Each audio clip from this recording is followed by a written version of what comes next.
Assalamualaikum warahmatullahi wabarakatuh.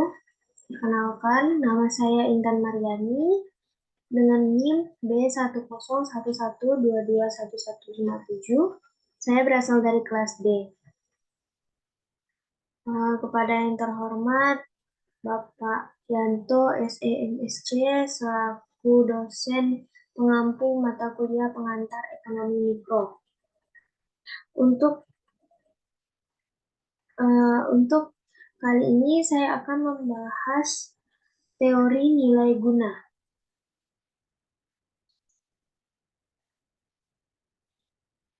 Di dalam teori ekonomi, kepuasan atau kenikmatan yang diperoleh seseorang dari mengkonsumsi barang-barang dinamakan nilai guna atau utility.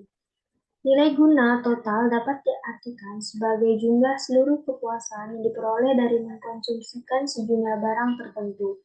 Sedangkan nilai guna marginal berarti penambahan atau pengurangan kepuasan sebagai akibat dari pertambahan atau pengurangan penggunaan satu unit barang tertentu.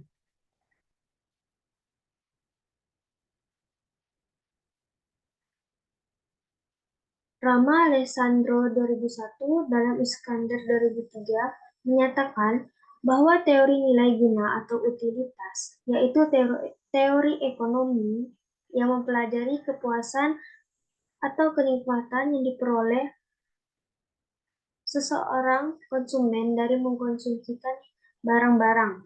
Jadi, nilai guna utility adalah kemampuan suatu barang atau jasa untuk memberikan kepuasan pada manusia dalam mencukupi kebutuhan manusia. Selanjutnya ada hipotesis utama teori nilai guna. Hipotesis utama teori nilai guna atau lebih dikenal sebagai hukum nilai guna marginal yang semakin menurun menyatakan bahwa tambahan nilai guna yang akan diperoleh seseorang dari mengkonsumsikan suatu barang akan menjadi semakin sedikit apabila orang tersebut terus-menerus menambah konsumsinya ke atas barang tersebut.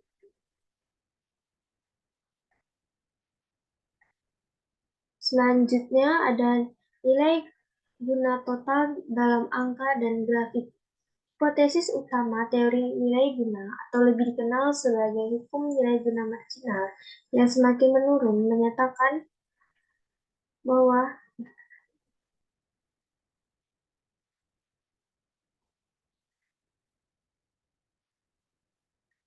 konsumsi barang akan menjadi semakin sedikit apabila orang tersebut terus-menerus menambah konsumsinya ke atas barang tersebut.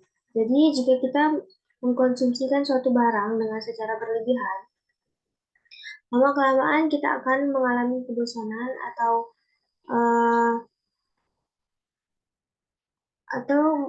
berkurangnya selera kepada sesuatu yang kita sukai sebelumnya. Selanjutnya ada pemaksimuman nilai guna.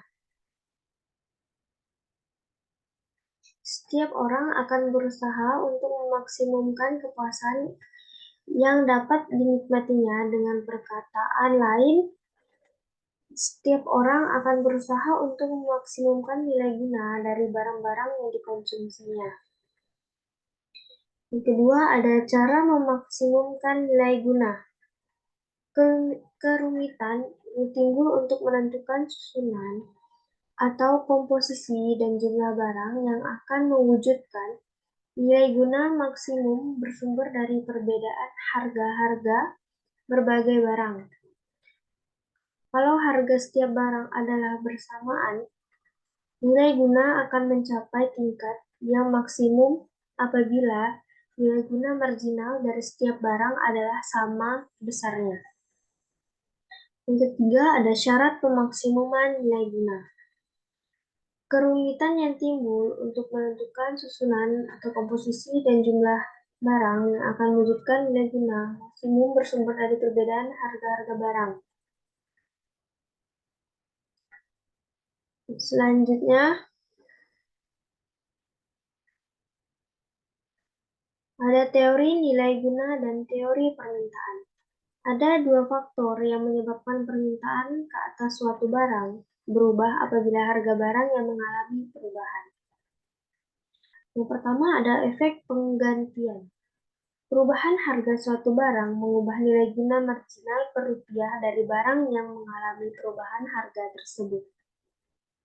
Kalau harga mengalami kenaikan, nilai guna marginal per rupiah yang diwujudkan oleh barang tersebut menjadi semakin rendah.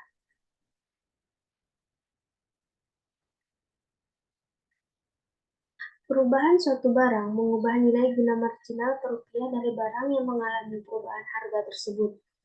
Kalau harga mengalami kenaikan, nilai guna marginal per rupiah yang diwujudkan oleh barang tersebut menjadi semakin rendah.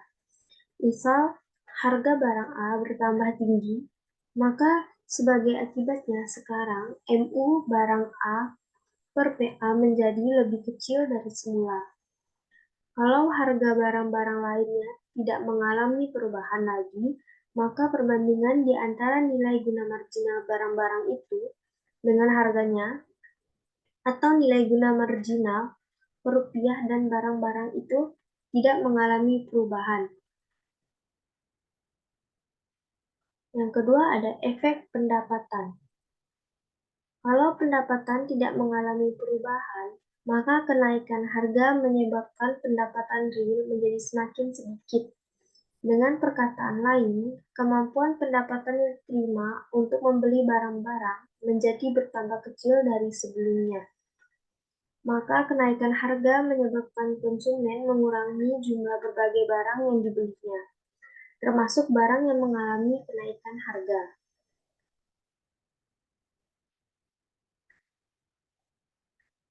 Dengan perkataan lain, kemampuan pendapatan yang diterima untuk membeli barang-barang menjadi bertambah kecil dari sebelumnya. Maka kenaikan harga menyebabkan konsumen mengurangi jumlah berbagai barang yang dibelinya, termasuk barang yang mengalami kenaikan harga. Penurunan harga suatu barang menyebabkan pendapatan real berubah atau bertambah, dan ini akan mendorong konsumen menambah jumlah barang yang dibelinya. Akibat dari perubahan harga kepada pendapatan ini, yang disebut efek pendapatan, lebih memperkuat lagi efek penggantian di dalam mewujudkan kurva permintaan yang menurun dari kiri atas ke kanan bawah. Selanjutnya ada surplus konsumen. Surplus konsumen atau consumer surplus adalah manfaat bersih yang disadari konsumen ketika mereka mampu membeli barang dengan harga equilibrium.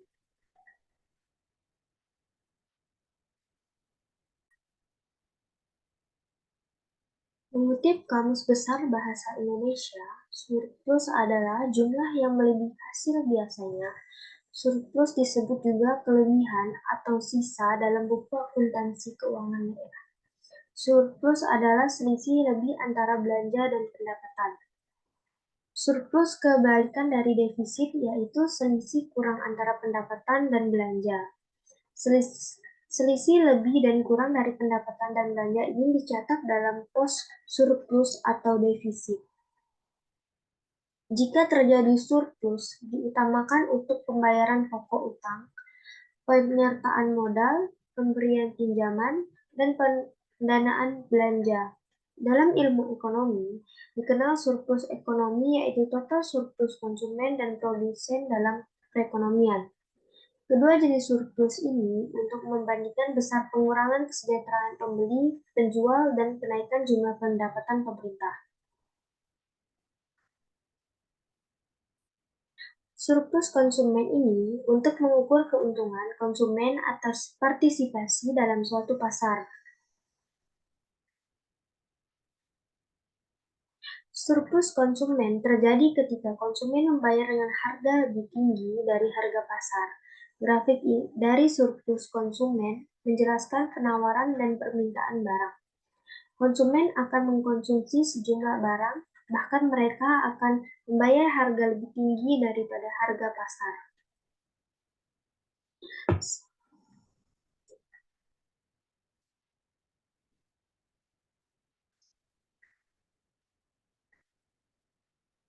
Sekian presentasi yang dapat saya jelaskan. Jika ada kesalahan kata, saya mohon maaf. Wassalamualaikum warahmatullahi wabarakatuh. Terima kasih.